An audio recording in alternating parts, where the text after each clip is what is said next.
Fenga FDC akalulu twali tulina okuketabamu yadamba ali balowooza tetuyinza tusobola kwetaba mu kalulu nga balowooza mu byakwegatta. Ffe ne tulaba ng'ekibiina kya FDC kiriwo okuvuganya ng'era tulina okunoonya engeri ki gye tuvuganya. Akalulu ke Kawempe twatunulira political environment engeri gyetambulamu ne tulaba nga akalulu akafaanana bwe katyo keetega abavubuka nga bano abasajja bakulu ba gentleman tebakyakola mu kalulu. FDC kwe yasinziirira by the test twagifuna Kyaddondo mu by election yaliwo 2017 ereeta Bob Wine ku bwemupi mwalimu Kantinti nga gentleman naye nga MP waawo. Abalonzi b'e Kyaddondo ne balonda Bob Wine yali omuyimbi ng'aliko n'enviiri kati pulezidenti w'abantu abalala. Kati trend eyo ebadde gyetambula ne tulaba nga abantu be bamu bawagira balye ne Sikiini bava Kawempe bakamiliyoni n'abalala. Ne tulaba ng'era n'akalulu ke Kawempe tekeetaaga ba gentleman keetaaga bavubuka bato era bayivu nga balina amaanyi bali energetic.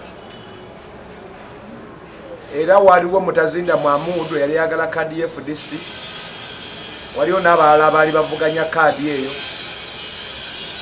FDC nekola kitwandiise weighing ne baweyinga mu mbeera eyo nga balaba Aganaga yabali mu maaso.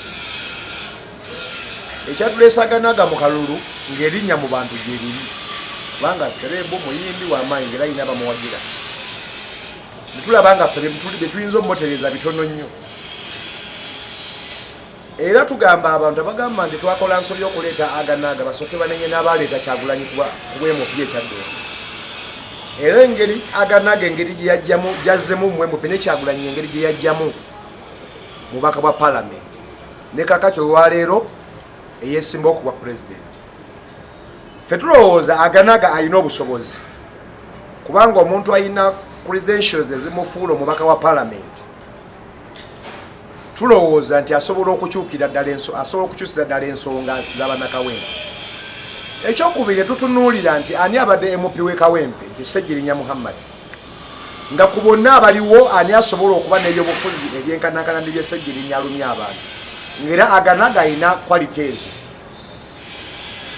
Nga FDC obukulembeze ne tusalawo nti ye candidate waffe Kawempe era nga tumulabamu obusobozi ng'ajja kuweereza Bannakawempe kubanga Ssegirinya abaddewo era avuddewo nga tewali atuuse nakufa nga teri adawutinga bukozi bwa Ssegirinya. Balatifu baaliwo nga bagentleman naye tetwalaba bukozi bwawe mu Kawempe ate nga bafuga ebisanja bina. Ssegirinya azze mu kaseera akatono ka myaka 3 mwafiiridde ena n'aba nga alina byalagawo.